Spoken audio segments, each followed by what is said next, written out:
Hi, in this video I'll show you how to remove Wallpaper Carousel on Xiaomi 15 Ultra. So from there, what you can do is you can just head over right here either to your Play Store or to your settings. So there's two methods to that. You can uninstall it using your Play Store or settings. So let's head over to the Play Store first.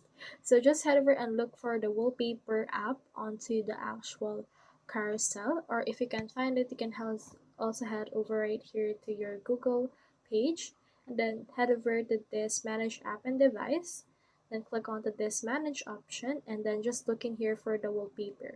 So you can put in here the name and sort it by name, and then just head over to the wallpapers option, click onto this checkbox and click onto this trash icon in order to remove it.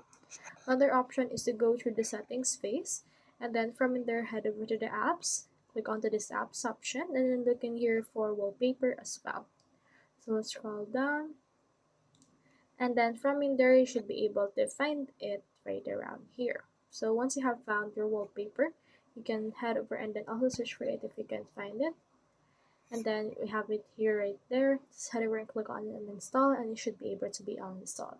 So that's all there is today, and I hope this video helped you out.